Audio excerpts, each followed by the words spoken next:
जय जय श्री कृष्णा, जय जय श्री कृष्णा, जय जय श्री कृष्णा, जय जय श्री कृष्णा।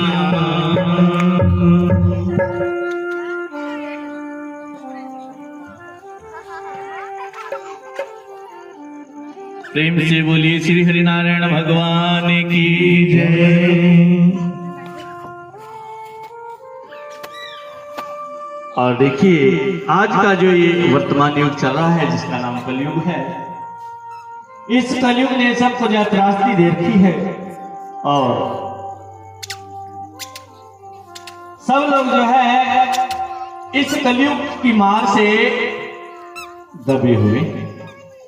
लेकिन जहां श्री हरिनारायण जी का कीर्तन चलता है वहां कलयुग प्रवेश भी नहीं कर पाता। तो यहाँ पर जो है श्री हरिनारायण के चरणों की पूजा अर्चना हो रही है, तो यहाँ कलयुग बिल्कुल भी नहीं प्रवेश कर पाएगा। तो जितना समय हम बैठे उतने समय उस प्रभु के ध्यान में ही रहे, इधर उधर की बात बिल्कुल भी मन में नहीं आनी चाहिए।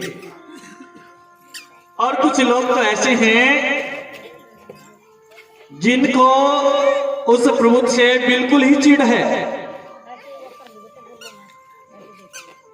कई लोग तो मैंने अपने कानों से मैंने खुद सुना है कि भगवान है तो दिखाओ।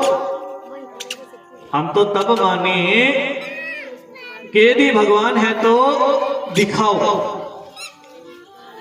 एक दिन की बात है, मैं कपड़े वाले की दुकान पर कुछ कपड़ा लेने के लिए गया, तो वहां मैंने जय श्री राम कहा। उस बेचारे ने भी मुझे जय श्री राम में ही उत्तर दिया। वहां एक ऐसा व्यक्ति बैठा हुआ था जो कि बिल्कुल नास्तिक था। तो हमारी बातचीत होने लगी। हाँ जी, राम का नाम कहाँ चल रहा है? मैंने बता दिया वहां चल रहा है। तो जो व्यक्ति वो नास्तिक बैठा था वो बोला कि भाई क्या राम राम करते हो? राम है तो मुझे दिखाओ। यदि राम है तो मुझे दिखाओ।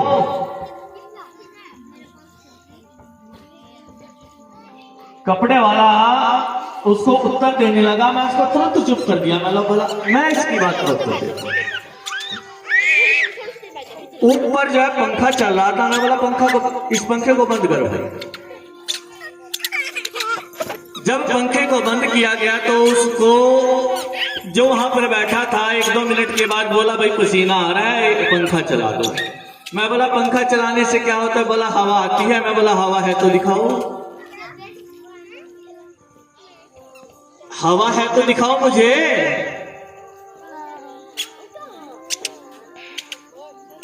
बोलती बंद। अब वहीं पर उस कपड़े वाले की दुकान में एक छोटा सा मंदिर बना हुआ था, वहां पर कुछ फूल रखे थे, गुलाब का फूल भी, गेंदे का फूल भी। मैंने बोला अंकल जी ये फूल मेरे को देना। उन्होंने मुझे फूल उठा के दिया। मैंने उन नास्तिक व्यक्ति के हाथ में वो फूल दिया। मैंने कहा इस फूल के अंदर क्या है? बोला सुगंध। मैं बोला सुगंध है तो दिखाओ। आपको सुगंध महसूस हो रही है लेकिन आपको सुगंध दिखाई दे रही है? बोला नहीं, लेकिन फिर भी इस फूल के अंदर सुगंध है। बोला है। अब जब 3-4 उदाहरण उसको दिए, मैं बोला परमात्मा भी है। परमात्मा महसूस करने का विषय है और भक्ति में शक्ति है। आप केवल एक बार जो है कथा सुने, उसके बाद आपके जीवन में अपने आप परिवर्तन आ जाएगा। तब उसने हार मान ली और मैंने अपने बांके बिहारी जी का जयकारा लगाया। बोलिए बांके बिहारी लाल की, राधा रानी अलवेली सरकार की। तो कहने का भाव है कि आज का व्यक्ति जो इस वर्तमान युग में है, दिन रात बस पापों में ही खोया रहता है। अरे कुछ अच्छा भी कर लो, बड़ी मुश्किल से 83,99,999 योनियों को पार करने के बाद ये मनुष्य का जन्म मिला है। और ये जन्म भी पशुओं की तरह गुजार दोगे तो फिर अगला जन्म न जाने किसी होने का मिले, कीड़ा मकोड़ा न जाने क्या बने। बड़ी मुश्किल से ये मानव तन हमने पाया है जिसको देवता भी पाने के लिए तरसते हैं। तो इस जन्म को आप व्यर्थ मत गवाओ। माना कि आपने पेट भरने के लिए अपना काम करना है, उसी काम में से समय निकालना है और उसी समय में से भगवान के जो है श्री हरिनारायण के चरणों का ध्यान कर लो। बस एक पल में ही आपका बेड़ा पार हो जाएगा, और भी सच्चे मन से, श्रद्धा भक्ति विश्वास से, मन कर्म और वचन से। भाई बालकों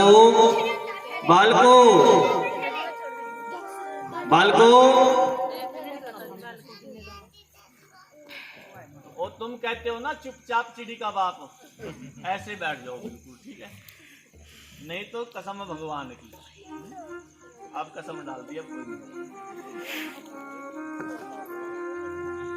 प्रेम से बोलिए बांके बिहारी लाल की जय। तो ये भजन जो है उन व्यक्तियों के लिए है। तो चलिए मीठी मीठी तालियों से उस परम पिता परमेश्वर के चरण में ये मीठी सी वंदना, उसके बाद जो है कथा में प्रवेश करेंगे। क्या कहा है? दिन रात पापों में बंदे तेरा ध्यान है, इसलिए तुझे से दूर भगवान है। दिन रात पापों में बंदे तेरा ध्यान है, इसलिए तुझसे दूर भगवान है। दिन रात पापों में बंदे तेरा ध्यान है, इसलिए तुझसे दूर भगवान है। दिन रात पापों में बंदे तेरा ध्यान है, इसलिए तुझसे दूर भगवान है।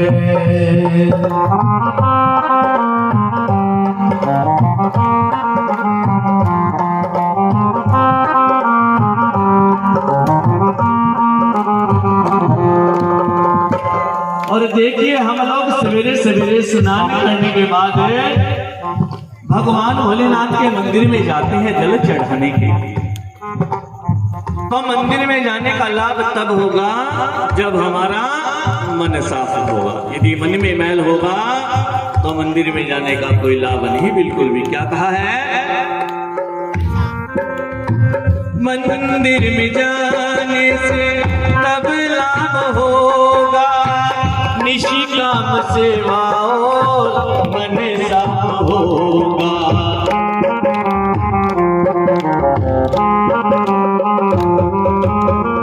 मंदिर में जाने से तब लाभ होगा, निष्काम सेवा और मन साफ होगा।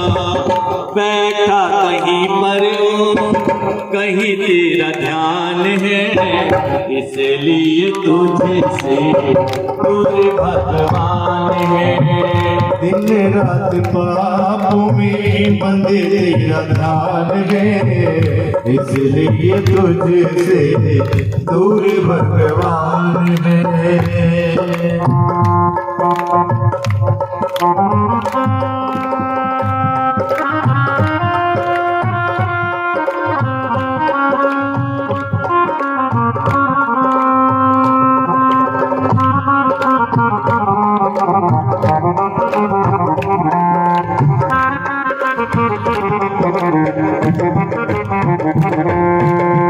और देखिए आज का जो मनुष्य है उसके पास मान लिया कोई करोड़पति व्यक्ति है और धन की बिल्कुल भी कमी नहीं, तो उस इंसान को लगभग जो है ज्यादा से ज्यादा इंसानों को अपने धन के ऊपर जो है घमंड होता है और उस धन के नशे में वो चूर रहते हैं। कैसे? ओ धन के नशे में क्यों तू भटकता, नशेवर जवानी है क्यों तू भटकता।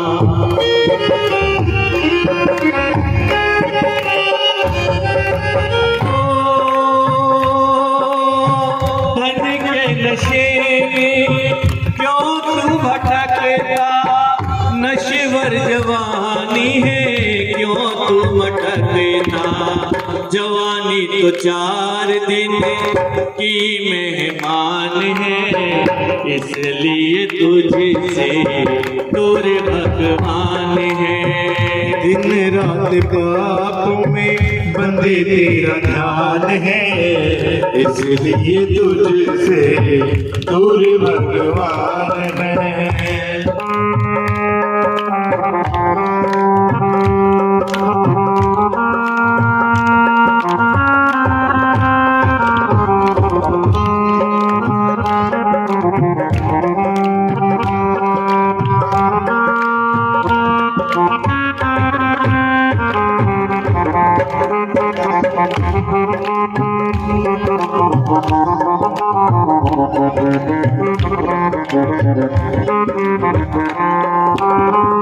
और देखिए, जब जब आप संतों के संग बैठोगे, उनकी वाणी को सुनोगे, तो आपके जीवन में अपने आप ही परिवर्तन होने लगेगा। संत आपको समझाते हैं कि बेटा 50 साल की उम्र होगी, 60 साल की उम्र होगी, अब धीरे धीरे मोह माया का आप त्याग करने लगे। धीरे धीरे, इतना जल्दी नहीं कहेंगे कि धीरे धीरे मोह माया को आप भूलते जाओ, क्योंकि मृत्यु का समय बहुत नजदीक होता है। और ये जितने भी संत हैं, इन्होंने उस प्रभु को सच्ची लगन में पाया है, क्योंकि उनके मन में मेरे प्रभु ने केवल एक ही बात बिठा रखी है कि कण कण में भगवान है। उसको आप जहां भी खड़ा होकर के पुकारोगे, नित्य नियम से, मन कर्म वचन से, श्रद्धा भक्ति विश्वास से आपकी मदद करने के लिए वो वहीं पर प्रकट हो जाएगा। लेकिन नियम क्या होना चाहिए कि मन में बिल्कुल भी मैल नहीं होना चाहिए, सच्चे भाव से उसको पुकारो, जैसे मैया द्रौपदी ने पुकारा।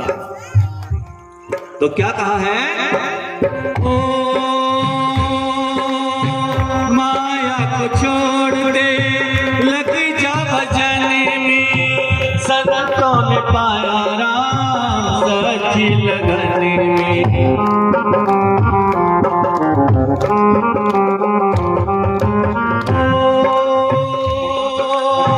माया को छोड़ दे, लग जा भजन में, संतों ने पाया राम सच्ची लगन में। व्यापक जगह है सब यही पहचान है, इसलिए तुझसे दूर भगवान है। दिन रात पापों में बंदे तेरा ध्यान है, इसलिए तुझसे दूर भगवान है। दिन रात पापों में बंदे तेरा ध्यान है, इसलिए तुझसे दूर भगवान है। दिन रात पापों में बंदे तेरा ध्यान है, इसलिए तुझसे दूर भगवान है। प्रेम से बोली श्री हरि नारायण भगवान की।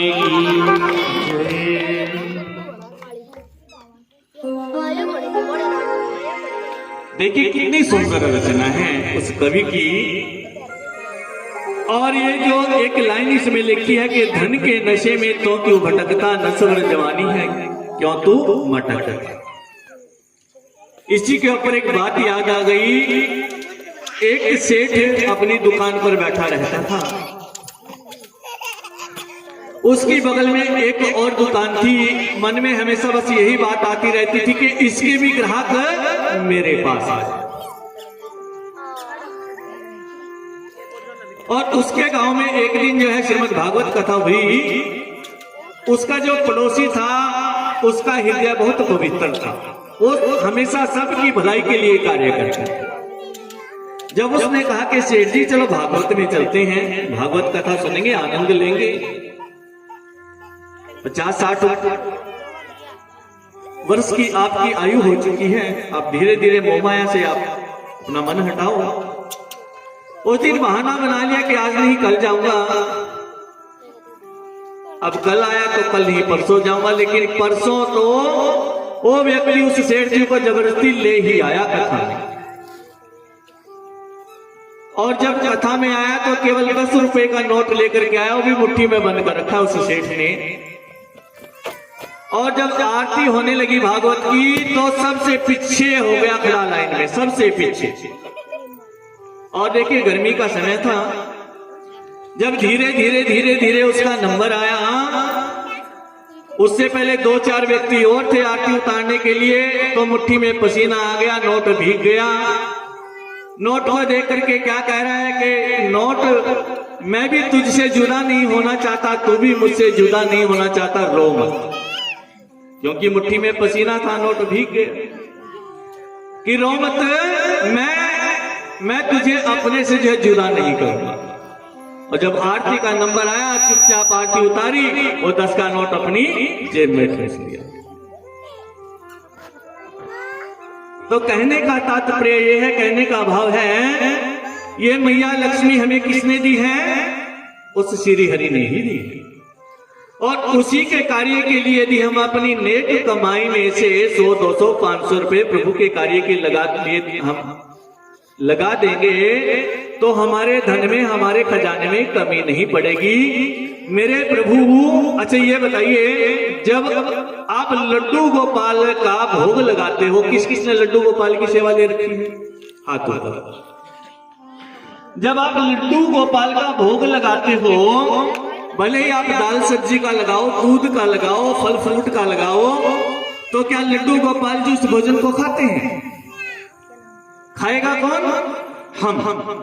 लेकिन लड्डू गोपाल जी, जैसे मान लिया आपने दाल सब्जी बढ़िया बना करके उनके सामने रख दी, उसकी सुगंधी, उसका भाव और आपका भाव मेरे प्रभु जो है ग्रहण कर लेते हैं। बस मेरे प्रभु तो भाव के भूखे हैं और कुछ नहीं, और उसी भाव में मेरे प्रभु बह जाते हैं, उसी भाव में आशीर्वाद दे जाते हैं बह करके।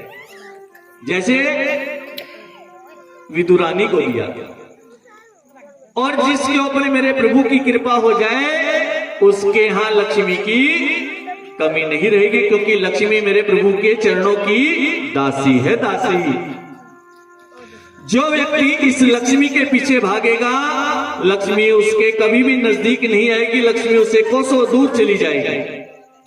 और जो व्यक्ति श्री हरि के चरणों के पीछे भागेगा, श्री हरि के पीछे भागेगा, लक्ष्मी उस व्यक्ति के पीछे पीछे भागेगी, मुझे ले लो, मुझे ले लो, मुझे ले लो। क्योंकि जब जब आप श्री हरि के चरणों के पीछे, यानी कि श्री हरि के चरणों में जाओगे, और तब ये लक्ष्मी आपके पास आने के लिए तत्पर रहेगी। क्योंकि लक्ष्मी जो है श्री हरि के चरणों की दासी है। आप श्री हरि के चरणों में पड़ गए तो ये लक्ष्मी कहां जाएगी? अपने आप ही आपके पास आ जाएगी। और कल हमने आपके घर में जो है मैया लक्ष्मी को भेजा है विनती करके। मेरे बाकी बिहारी भी गए हैं, और 3 घरों में तो चमत्कार हो भी चुका है, बाद में बताना मुझे, मेरे बाकी बिहारी बता रहे हैं। दिन से बोलिए बाकी बिहारी लाल की जय। और जब जब हमें मौका मिले श्री हरि के चरणों की पूजा के लिए और धर्म के काम के लिए, तो अपनी नेक कमाई का 10वां हिस्सा उसमें आप लगा दो दिल खोल करके। फिर देखो आपके घर में लक्ष्मी की बिल्कुल भी कमी नहीं पड़ेगी। मैं पागल हो रहा हूं। प्रेम से बोलिए श्री हरि नारायण भगवान की। और कल मैंने आपसे कहा था ललिता सखी के बारे में, कि राधा रानी जी की जो बहुत ही प्रिय सखी है, 8 सखियों में से सबसे प्रिय सखी मेरे बाकी बिहारी जी की और राधा रानी जी की कौन है? ललिता सखी, जिसका नाम ललिता है। ललिता भगवान कृष्ण को पति रूप में प्रेम करती थी, चाहती थी, लेकिन राधा रानी के होते हुए वो अपना प्रेम प्रकट नहीं कर सके। और तब उसने दोबारा स्वामी श्री हरिदास जी के रूप में जन्म लिया और वही ललिता सखी बांके बिहारी को वृंदावन में लेकर के आई। उन्होंने ही बांके बिहारी जी को वृंदावन में प्रकट किया। किसके रूप में? प्रेम से बोलिए स्वामी श्री हरिदास जी महाराज की जय। जिन्होंने बांके बिहारी जी का साक्षात दर्शन किया और वृंदावन में यही उनको लेकर के आए। और दूसरा रूप कौन सा ले लिया? मीराबाई, ललिता सखी ने। क्योंकि पति रूप में पाने के लिए उस समय इनकी इच्छा पूर्ण नहीं हो पाई थी, तब इन्होंने ही मीराबाई बन करके उनको पति रूप में पाया। और मीराबाई ने देखो कितने दुख सहे, क्षत्रिय वंश में उत्पन्न हुई, जहां एक गज का घूंघट और राणा ने कितने अत्याचार किए, जहर का प्याला पिला दिया, वो भी हंसते हंसते मीराबाई ने पी लिया। राणा के अत्याचारों से तंग आकर के मीराबाई ने अपनी नगरी का त्याग कर दिया और कहां चली गई? द्वारिकाधीश के चरणों में। और आज वहां राजा उदयभान जी के द्वारा उनके कर कमलों के द्वारा बहुत सुंदर उत्सव जो है मनाया जा रहा है। बहुत सुंदर उत्सव, उसमें भजन कीर्तन सत्संग चल रहे हैं। आज मीराबाई उन भजनों में झूम झूम करके इतना नाची कैसे, और इतनी दीवानी हो गई बांके बिहारी जी की, सब कुछ अपने शुद्ध बुद्ध भूल गई। तो चलिए मीठी मीठी तालियों से प्रभु के चरणों में चलते हैं। आप सब मीरा बन जाओ। मीरा दीवानी हो गई कि मीरा मस्तानी हो गई, मीरा दीवानी हो गई, मीरा मस्तानी हो गई, मीरा दीवानी हो गई कि मीरा मस्तानी हो गई, मीरा दीवानी हो गई, मीरा मस्तानी हो गई। श्याम रंग में रंगी चुनरिया हो,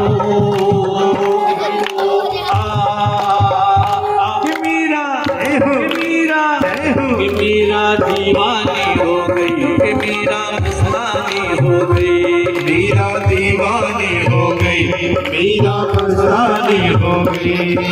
श्याम रंग में रंगी चुनरिया हो, मीरा दीवानी हो गई कि मीरा मस्तानी हो गई, मीरा दीवानी हो गई, मीरा मस्तानी हो गई।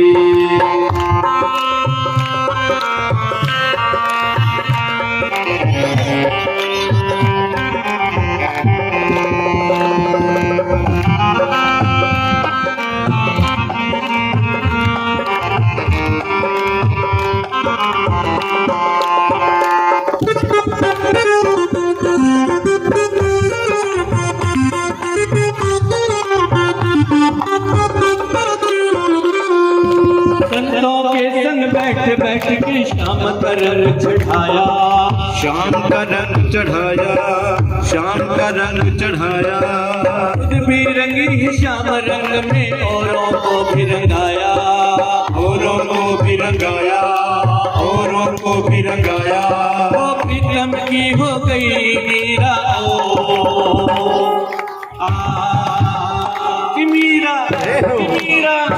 मीरा दीवानी हो गई कि मीरा मस्तानी हो गई, मीरा दीवानी हो गई, मीरा मस्तानी हो गई।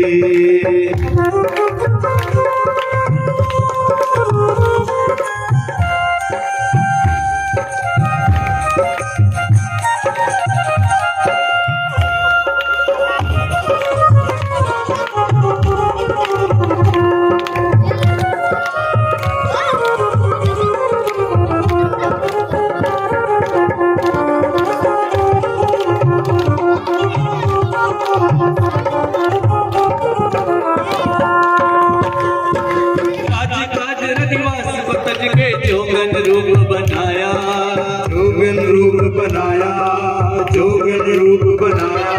बहुत विलास त्याग के सारे प्रीतम कृष्ण बनाया। प्रीतम कृष्ण बनाया, प्रीतम कृष्ण बनाया। हुआ जन्म महलों में जब भी हो कि मीरा दीवानी हो गई, कि मीरा मस्तानी हो गई। मीरा दीवानी हो गई, मीरा मस्तानी हो गई।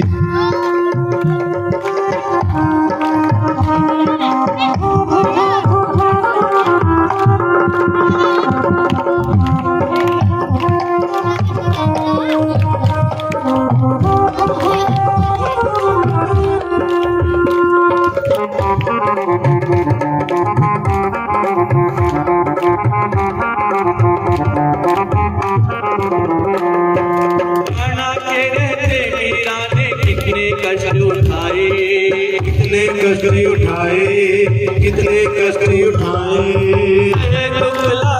उसने इसको कंठ लगाए, इसको कंठ लगाए, इसको कंठ लगाए। इसमें हुआ है अमृत देखो कि मीरा दीवानी हो गई, कि मीरा मस्तानी हो गई। मीरा दीवानी हो गई, मीरा मस्तानी हो गई।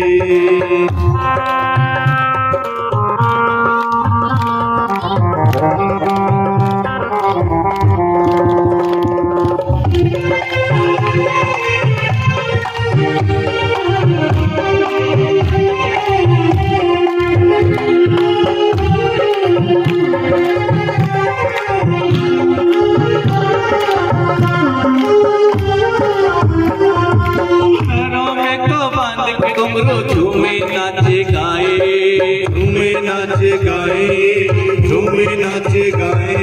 अपने प्यारे मोहन की छवि दिल में रहे बसाए, दिल में रहे बसाए, दिल में रहे बसाए। आओ मेरे श्याम संवरिया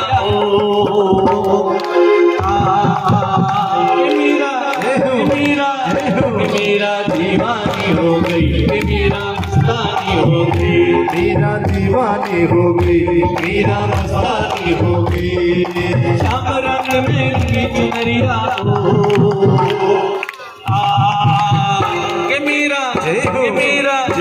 मीरा दीवानी हो गई, मीरा मस्तानी हो गई। मीरा दीवानी हो गई, मीरा मस्तानी हो गई। मीरा दीवानी हो गई, मीरा मस्तानी हो गई। मीरा दीवानी हो गई, मीरा मस्तानी हो गई। मीरा दीवानी हो गई, मीरा मस्तानी हो गई। मीरा दीवानी हो गई, मीरा मस्तानी हो गई। मीरा दीवानी हो गई, मीरा मस्तानी हो गई। मीरा दीवानी हो गई, मीरा मस्तानी हो गई।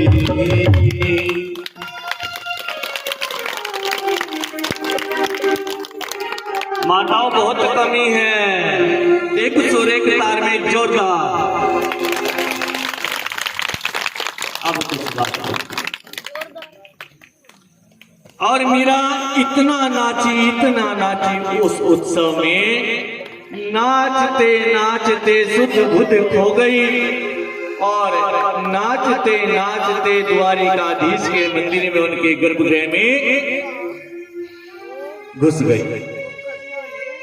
और जैसे मंदिर में गई, तुरंत मंदिर के कपाट, मंदिर के दरवाजे अपने आप बंद हो गए। और आधा घंटा हो गया, 1 घंटा हो गया, 2 घंटे हो गए, मंदिर के दरवाजे नहीं खुले। और अंदर क्या हो रहा था, मेरे प्रभु के साक्षात दर्शन मीराबाई को हो रहे थे। उन्होंने अपना मुख चौड़ा कर लिया बांके बिहारी जी ने, और आज मीरा सशरीर बांके बिहारी जी के मुख में समा गई। और मीराबाई के शरीर पर जो वस्त्र लिपटे हुए थे, जो साड़ी लिपटी हुई थी, वो साड़ी बांके बिहारी जी के चारों तरफ लिपटने लगी।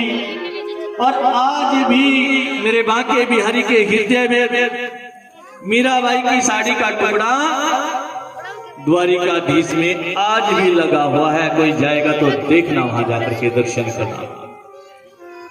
और जब बहुत देर हो गई, मंदिर के दरवाजे नहीं खुले, और तब जाकर के पुजारियों ने मंदिर के दरवाजे खोले, देखा मीरा अंदर गई तो थी। भला छोटा सा गर्भगृह है, छोटा सा मंदिर है, चारों कोनों में देख लिया मीरा अंदर गई थी, लेकिन मीरा गई तो गई कहां? मीरा का वहां नामो निशान नहीं। मीरा तो बांके बिहारी जी में समा गई और मीरा की साड़ी का टुकड़ा बांके बिहारी की मूर्ति के चारों ओर लिपटा हुआ है। तब जाकर के मंदिर के पुजारियों ने मीरा को बहुत धन्यवाद किया कि मीरा धन्यवाद तुम्हारे, जो सशरीर तुम जो है प्रभु के मुख में समा गई। और तब उन्होंने उस साड़ी का एक छोटा सा पल्लू द्वारिकाधीश के हृदय से लगा दिया, जो आज तक लगा हुआ।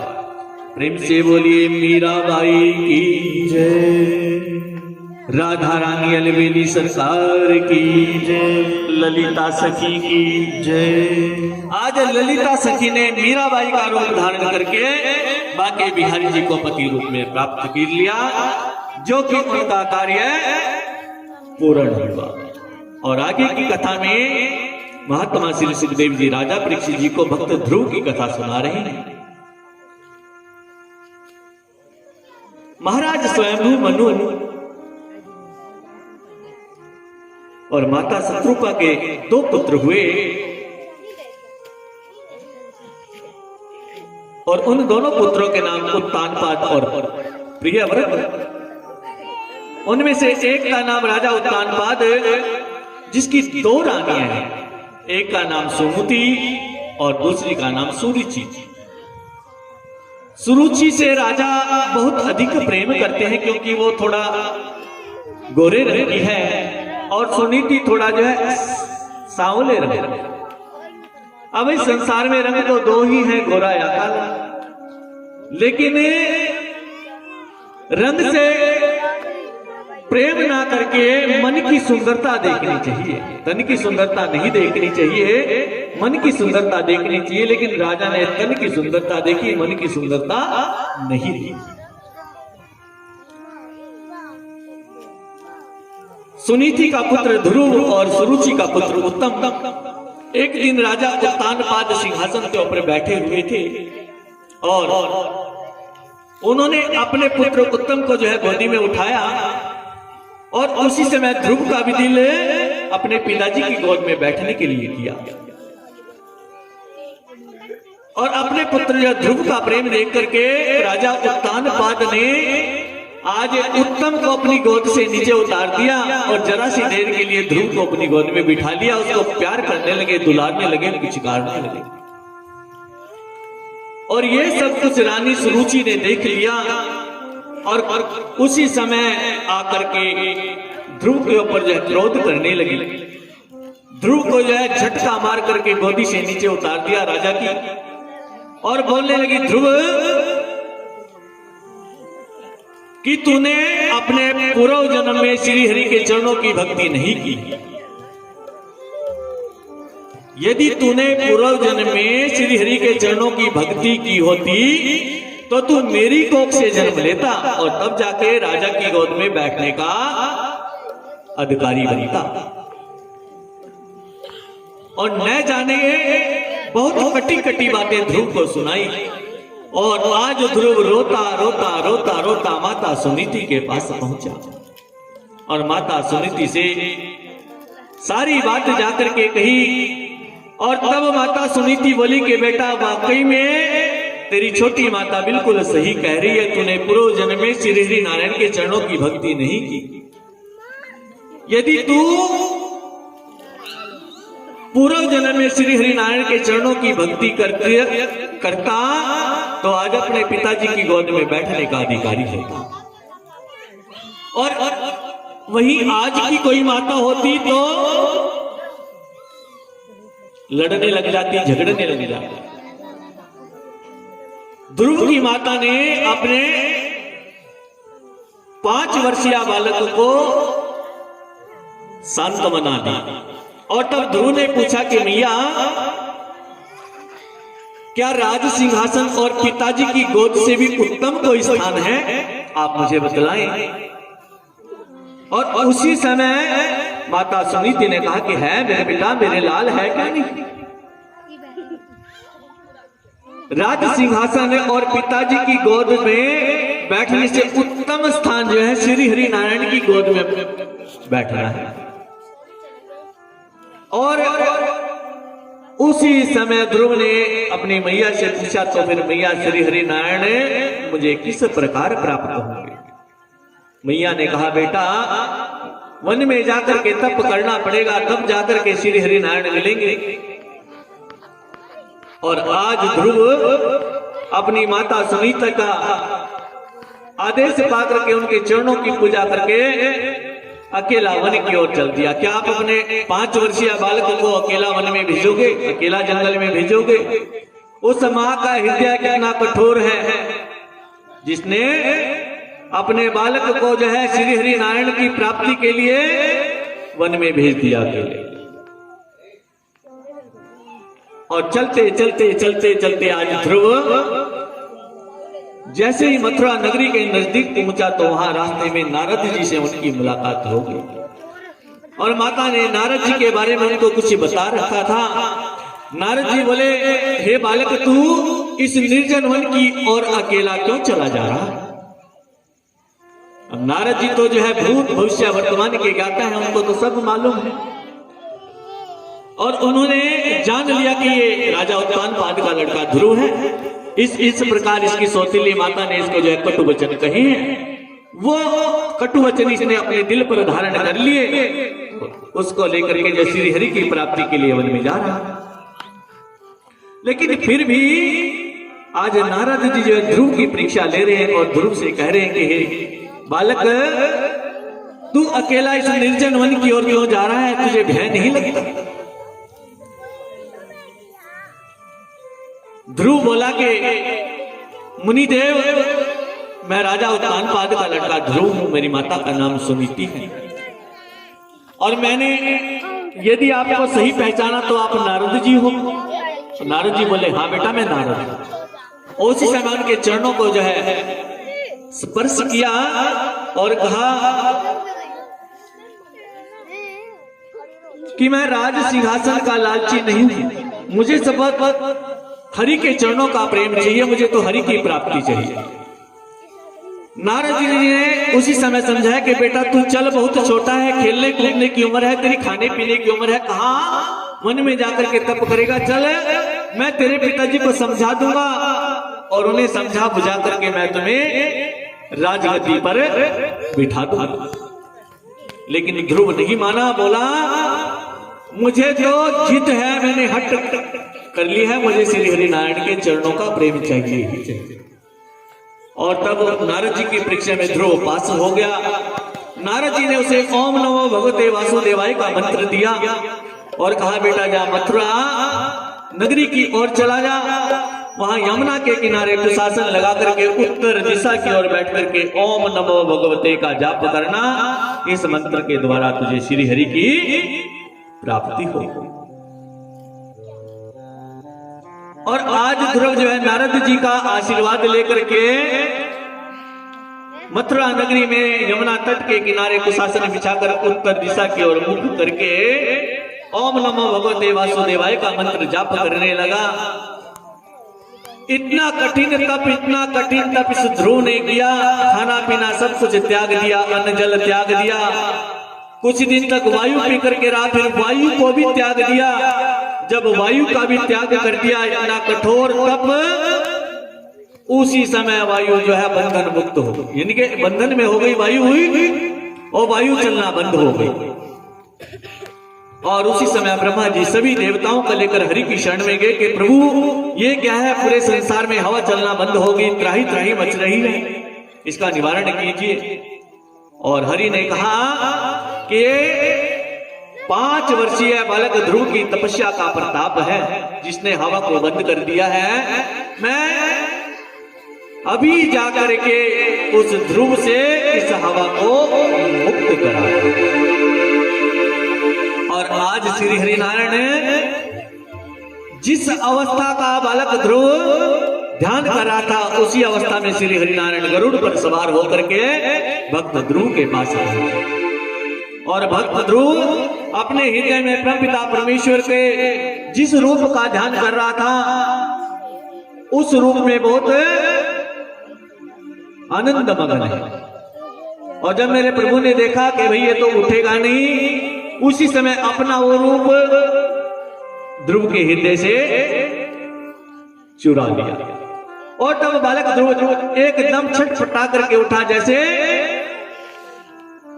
सांप से उसकी मणि जो है छीन ली जाती है।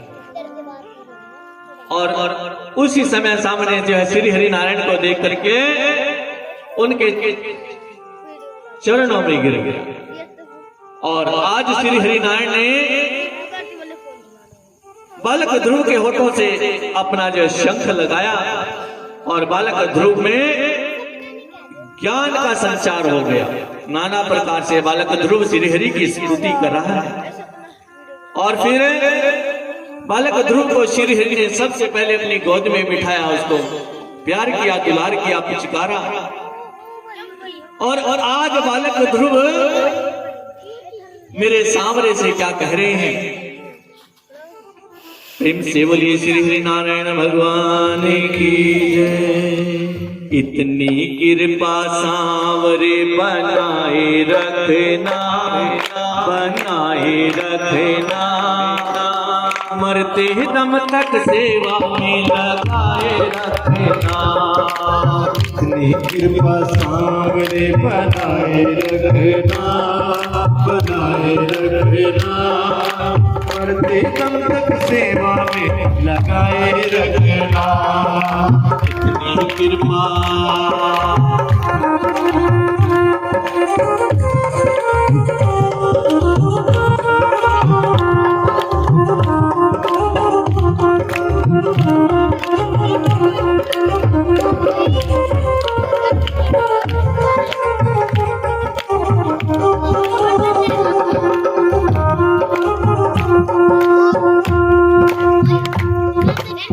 मैं तेरा तू मेरा बाबा, मेरा जी तू राजी, मेरा जी तू राजी, मेरा जी तू राजी। तेरे नाम पे लिख दी मैंने इस जीवन की बाजी, इस जीवन की बाजी, इस जीवन की बाजी। लाज तुम्हारे हाथ है, बचाए रखना, बचाए रखना, मरते दम तक सेवा में लगाए रखना। मरते दम तक सेवा में लगाए रखना। इतनी कृपा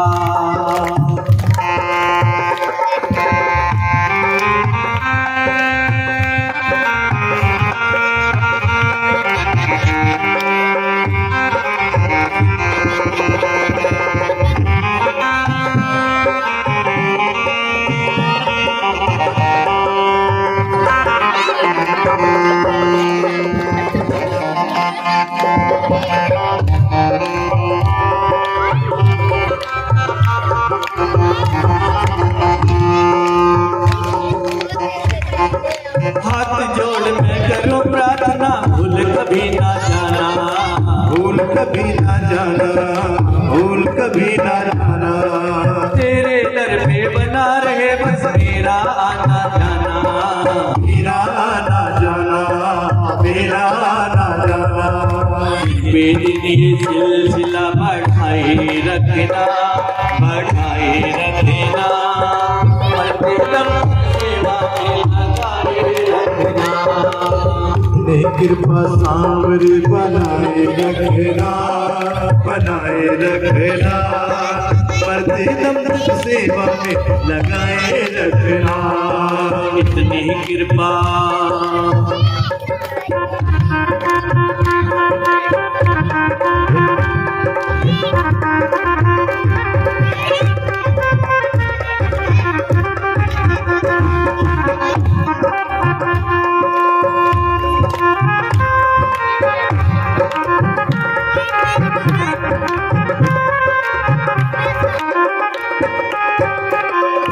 जन्म जन्म तक तेरा मेरा साथ कभी ना छूटे, साथ कभी न छूटे, साथ कभी न छूटे। टूट जाए सांसों की लड़ियां, तार कभी ना टूटे, तार कभी न टूटे, तार कभी न टूटे।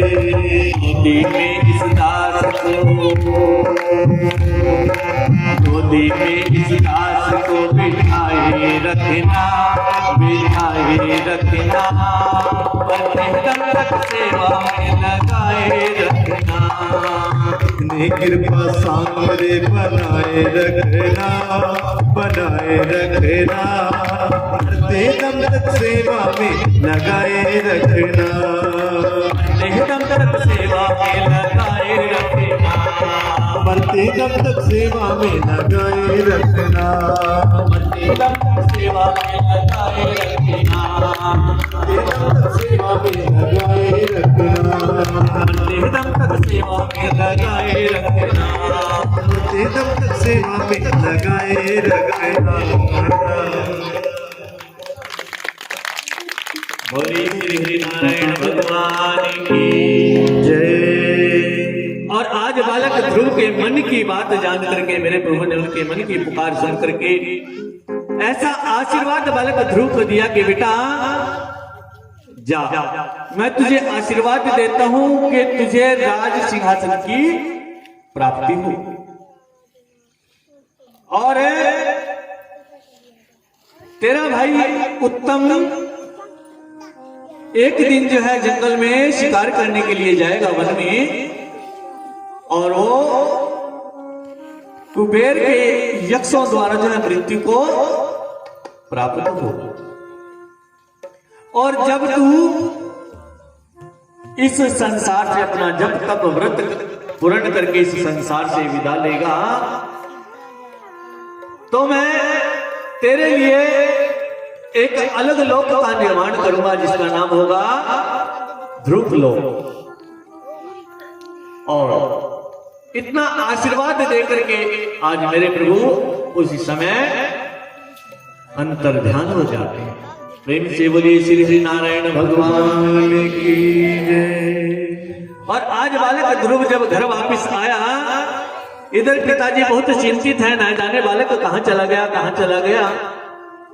अपने बागीचे में आकर के विश्राम करने लगा। नारद जी ने आकर के सारे समाचार राजा उत्तानपाद को बताए कि तुम्हारा बालक श्रीहरि के दर्शन करके लौटा है, तुम गाजे बाजे के साथ उसको लेकर के आओ। और आज राजा उत्तानपाद गाजे बाजे के साथ जो है बालक ध्रुव को अपनी गोद में उठा करके लेकर के आ रहे हैं। और बालक ध्रुव ने पिताजी के चरणों को स्पर्श किया, माता सुनीति के चरणों को स्पर्श किया, और फिर दौड़ करके अपनी जो सौतेली माता के पास गया, उनके चरणों को स्पर्श किया और कहा कि मैया मैं आपका बहुत आभारी हूं कि आपने उस समय मुझे बहुत कटु वचन बोले, जिनकी कृपा से मुझे श्री हरि के दर्शन प्राप्त हुए। आप ही की कृपा से मुझे श्री हरि के दर्शन प्राप्त हुए। और आज माता सुरुचि की आंखों से अश्रुधारा बह रही है। और इस प्रकार मैया का आशीर्वाद लिया। कुछ समय और बीता। एक दिन उत्तम जो है ध्रुव की आज्ञा लेकर के वन में शिकार खेलने के लिए गया, और उनके जो है सैनिकों ने चलते चलते चलते कुबेर का जो स्थान था वहां पर जो है मलमूत्र का त्याग कर दिया। इतने में ही कुबेर के यक्ष वहां पर पहुंच गए। उन्हें सैनिकों के साथ उनका जो है भिड़ाव हो गया, और इतने में उत्तम को बहुत क्रोध आ गया। वो उन यक्षों का अपमान करने लगा।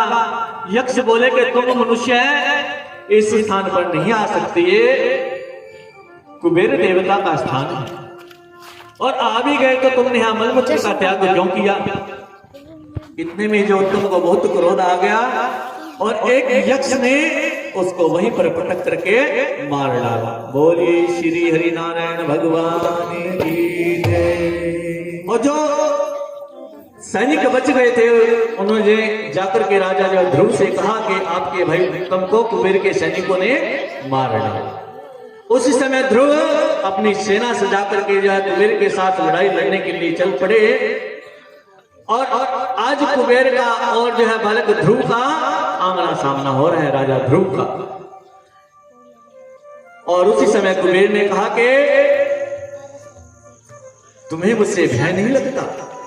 और आज बालक ध्रुव कहने लगे मुझे भला भय क्यों लगेगा, मैं तो अपने सांवरे के चरणों में पड़ा हूं, और जब जब मुझ पर विपत्ति आती है तब तो मेरा सांवरा मेरी मदद करने के लिए तैयार हो जाता है।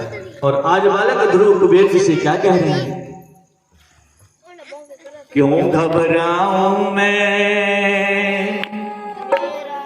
मेरा तो श्याम से नाता है, क्यों घबराऊं मैं, मेरा तो श्याम से नाता है, क्यों घबराऊं मैं, मेरा तो श्याम से नाता है। जीवन की गाड़ी मेरी, जीवन की गाड़ी मेरी शाम चलाता है, घबराऊं मैं, मेरा तो शाम से नाता है, क्यों घबराऊं मैं, मेरा तो श्याम से नाता है।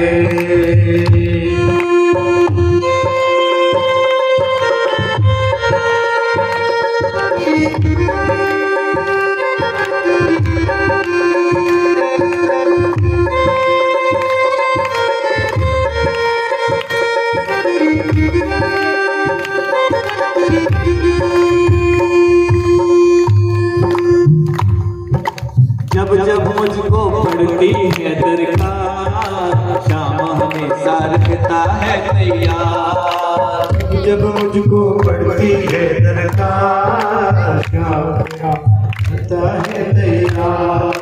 श्याम ने मुझ पर किया बहुत उपकार, श्याम ही मेरे जीवन का आधार, श्याम ही मेरे जीवन का आधार, श्याम ही मेरे जीवन का आधार। हर दम ये मुझ पर अपना, हर दम ये मुझ पर अपना प्यार लुटाता है, घबराऊं मैं, मेरा तो श्याम से नाता है, क्यों घबराऊं मैं, मेरा तो श्याम से नाता है।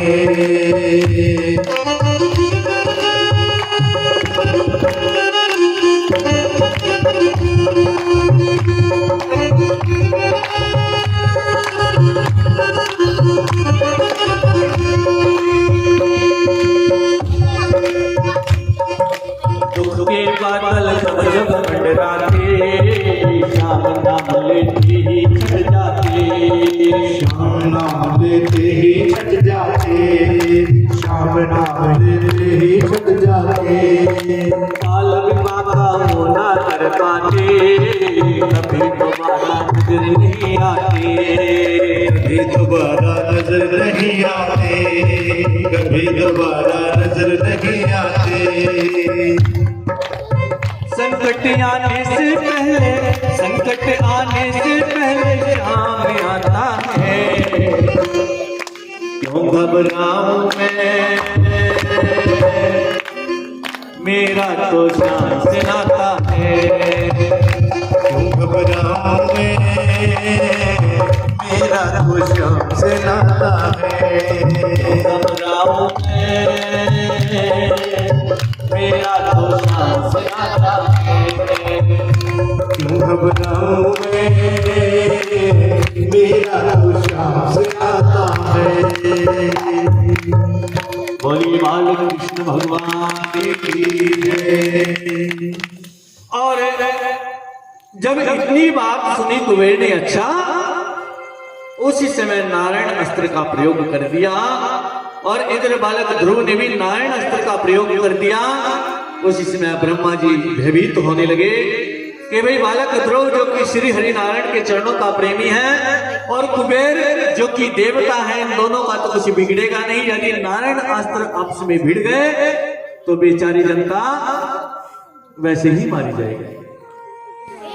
और आज उसी समय बालक ध्रुव के दादाजी को, स्वयंभू मनु को और नारद जी को ब्रह्मा जी ले चले हैं बालक ध्रुव के पास और जो है कुबेर जी के पास।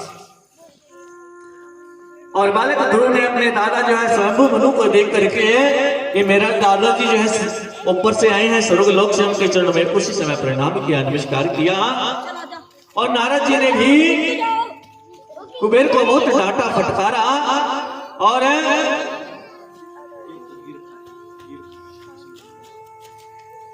आज नारद जी ने जो है कुबेर जी को बहुत डांटा फटकारा। और नारद जी ने जो है बालक ध्रुव यानी कि राजा ध्रुव को बहुत ज्यादा समझाया है और तब जाके इन दोनों की मित्रता कराई। प्रेम से बोली श्री हरि नारायण भगवान की जय। और अंत में अपने जीवन का जो है जीवन यापन करने के बाद राजा ध्रुव आज भी जो है ध्रुव लोक में विश्राम करेंगे। और इस ध्रुव लोक के चारों तरफ भगवान श्री कृष्ण जी का सुदर्शन चक्र घूमता रहता है। प्रेम से बोली श्री हरि नारायण भगवान की जय। और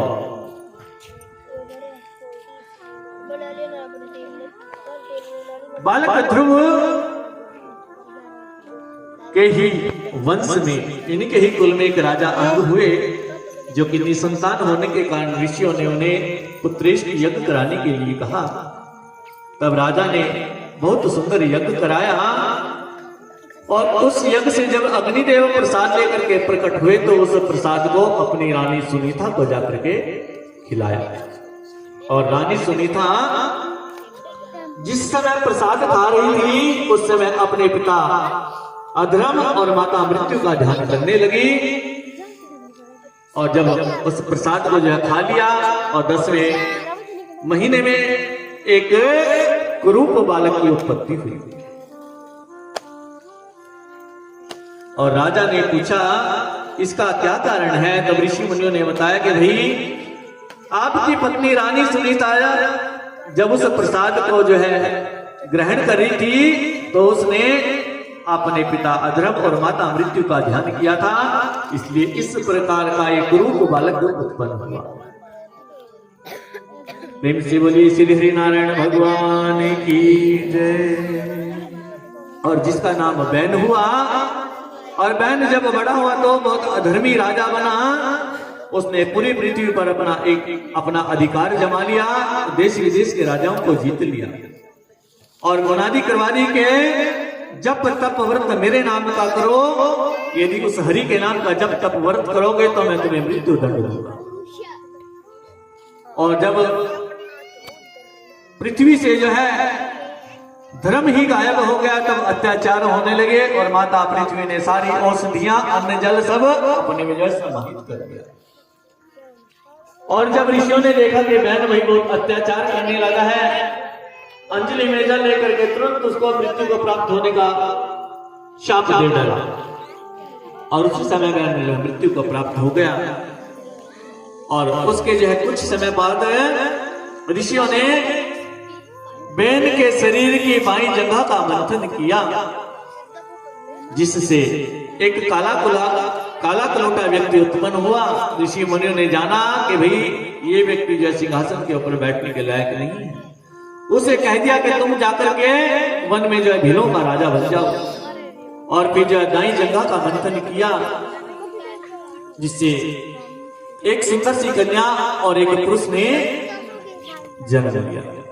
इनका नाम राजा पृथु और माता अरुचि रखा गया। इन दोनों का विवाह करा दिया और तब राजा पृथु जो है पृथ्वी के राजा बन गए, इस पूरे संसार के राजा बन गए। अब प्रजाजन जो है राजा के सामने अपनी दुहाई देने लगे कि प्रभु आपके राजकाज में हम जो भूखों मर रहे हैं, पृथ्वी पर अन्न नहीं है, जल नहीं है, क्या करें। उसी समय राजा पृथ्वी ने अपने धनुष के ऊपर एक बाण चढ़ाया और पृथ्वी की दिशा में उस बाण को जो है मारने लगे। उसी समय पृथ्वी गौ माता का रूप धारण करके वहां पर जो है प्रकट हो गई और राजा से कहने लगी कि हे राजन, मुझे मारने का मतलब है कि प्रलय आ जाए। राजन बोला कोई बात नहीं, मैं जो है दुष्टों को दंड देने के लिए ही मेरा जन्म हुआ है, और तुमने इतनी बड़ी जो है दुष्टता की, मेरी प्रजा जो है भूखों मर रही है, और तुम्हें हमारे पूर्वजों के द्वारा पैदा किया गया अन्न और औषधियां सब अपने में जो समाहित कर लिया, क्यों? माता पृथ्वी जो है गोमाता के रूप में बोली कि हे राजन, राजा बहन के अत्याचारों से मैं तंग आ गई थी, इसलिए मैंने सब कुछ अपने में समाहित कर लिया, और अब आप जो है धर्म काज के वास्ते आप जो है मेरा जो है दुहन कीजिए, गौ के रूप में आप मेरा दुहन कीजिए, और तब आपको सब कुछ जैसा पहले था वैसे का वैसे आपको यह प्राप्त हो जाएगा। उसी समय ऋषि मुनि ने गौ माता का दोहन किया, तो सबसे पहले वेद निकले और उन वेदों को अपने पास रख लिया। फिर जय राजा ने दोहन किया तो उनको सारी औषधियां और अन्न और जल सब कुछ प्राप्त हो गया। प्रेम से बोलिए राजा पृथु की जय। और इसके बाद ऋषभदेव के पुत्र जो है राजा भरत की कथा आती है। और एक दिन राजा भरत नदी में स्नान करके दोपहर के समय सूर्य देव का ध्यान कर रहे थे। उस समय एक गर्भवती हिरनी नदी के जल में जल पीने लगी, और उस समय अचानक जो है सिंह की दहाड़ को समझ में गूंजी। उस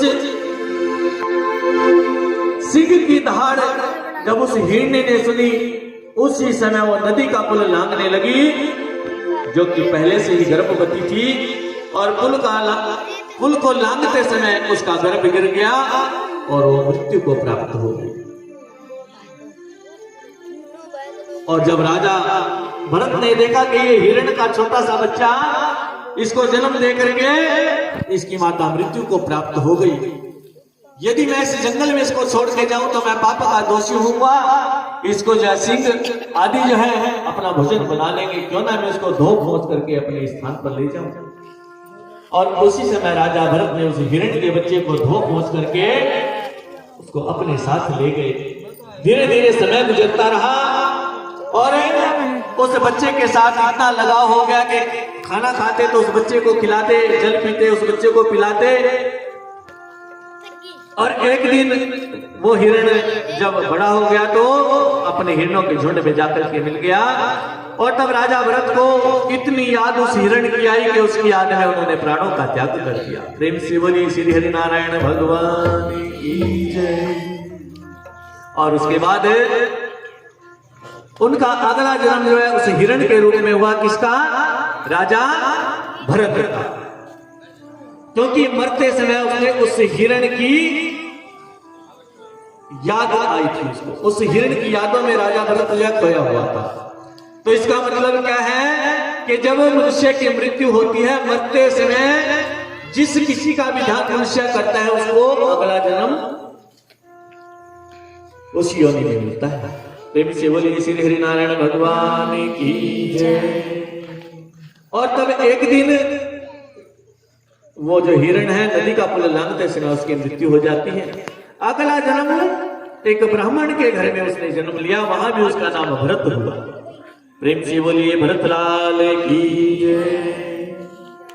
और 4 भाई, 3 भाइयों का विवाह हो चुका है, ये चौथा भरत बिल्कुल कुंवारा है, कुछ काम काज नहीं करता। जब बचपन में जो विद्या अध्ययन के लिए भेजा तब पढ़ाई लिखाई भी नहीं की, क्योंकि अपने पूर्वजन्मों की याद है इसको।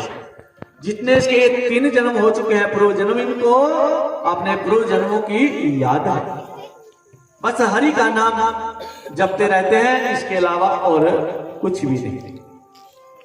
जब भाइयों ने देखा कि अभी काम काज कुछ करता नहीं, तो क्यों ना इसको जो है खेत की रखवाली दे दी जाए।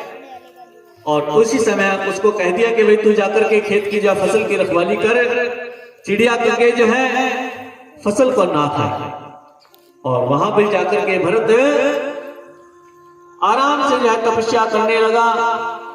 और जब चिड़िया काग जो है फसल को खाने के लिए आए तो कहने लगा, राम जी की चिड़िया, राम जी का खेत, और चिड़िया भर भर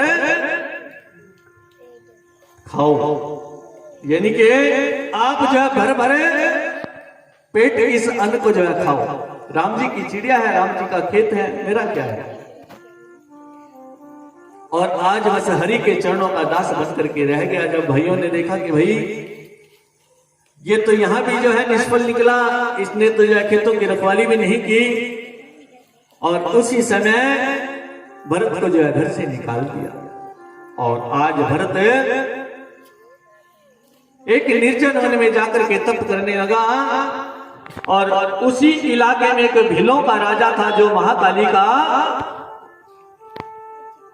भक्त था। आज आपको महाकाली की झांकी भी दिखाई जाएगी।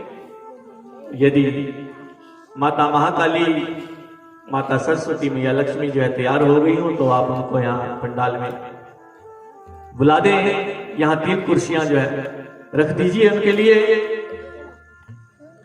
प्रेम से बोलिए श्री हरिनारायण भगवान की जय। और उस जो है भीलों के राजा ने माता महाकाली के सामने एक अरदास रखी हुई थी कि हे मैया, यदि मेरे यहाँ एक सुंदर से बालक की प्राप्ति हो गई तो मैं तुम्हें खट्टे कट्टे मनुष्य की बलि दूंगी। और आज उसके यहाँ एक सुंदर से बालक की प्राप्ति हो चुकी है, और आज उसने अपने सैनिकों को एक खट्टे कट्टे पुरुष को खोजने के लिए भेज दिया कि जाओ एक खट्टा कट्टा पुरुष पकड़ करके लेकर के आओ। मच्छर काट गया। और आज उस भीलों के राजा के सैनिक खोजते खोजते खोजते खोजते क्यों ना जड़ भरत के पास पहुंच जाएंगे। जड़ भरत को रस्सियों से बांध करके ले गए उस भीलों के राजा के पास। वहां जाकर के उसकी रस्सियां खोली गई और उसको बहुत उत्तम जो है भोजन वहां पर जाकर के कराया गया। आज जड़ भरत इतना सुंदर भजन करने के बाद इतना प्रसन्न है, इतना प्रसन्न है। जब उसे पता लगता है कि यहाँ तेरी बलि दी जाएगी तो बोला, भाई इतना उतना भोजन तुमने कराया है, मेरी भाभियों ने मेरे भाइयों ने भी मुझे इतना उतना भोजन नहीं कराया, मेरी जान भी चली जाए मुझे कोई परवाह नहीं। प्रेम से बोलिए श्री हरिनारायण भगवान की जय। और आज बनाइए उस भीलों के राजा के कुल पुरोहित जो कि ब्राह्मण हैं, और ये भी जड़ भरत भी ब्राह्मण है, ये तक नहीं पूछा कि भाई तुम कौन हो, बस महाकाली की बलि देने के लिए तैयार हो गए। आज उसको भोजन आदि करा करके स्नान आदि कराने के बाद चंदन का लेप लगा दिया, सुंदर सुंदर वस्त्र पहना दिए और माता महाकाली के दरबार में उपस्थित करा दिया। प्रेम से बोलिए श्री हरि नारायण भगवान की जय।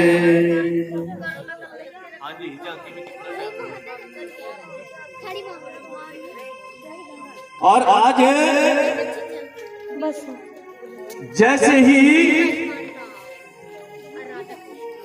उनके कुल पुरोहितों ने भीलों के राजा को आदेश दिया कि तुम इस हट्टे कट्टे पुरुष का शीश धड़ से अलग कर दो। और उसी समय भीलों के राजा ने तलवार उठाई और जैसे ही जड़ भरत को तलवार से जो है उनका शीश धड़ से अलग करना चाहते थे, उसी समय माता महाकाली वहां पर प्रकट हो गई। बोलिए महाकाली की जय। और आज उसी समय महाकाली ने उस भीलों के राजा का शीश धड़ से अलग कर दिया, उन कुल पुरोहितों का भी शीश धड़ से अलग कर दिया। बोला और बोली जड़ भरत से कि तुम श्री हरि के भक्त हो और ये जो भीलों का राजा मेरा भक्त था, इसलिए मैंने इसका शीश धड़ से अलग कर दिया। और यदि तुम मृत्यु को प्राप्त हो जाते तो मुझसे श्री हरि नाराज हो जाते। और आज जड़ भरत माता महाकाली के चरणों का पूजन करा है, तो चलिए इस भजन के दौरान आप सबने उठ उठ करके माता महाकाली के चरणों का पूजन करना है। फिर आपको महाकाली के दर्शन भी कराएंगे। जो आज के यजमान हैं, सबसे पहले उन्होंने माता महाकाली के चरणों का पूजन करना है दरबार में आकर के, और फिर बारी बारी से उठ उठ करके आप सभी ने माता महाकाली के चरणों का पूजन करना है। साची जोता वाली माता, माता तेरी जय जयकार, जय जयकार, जय जयकार।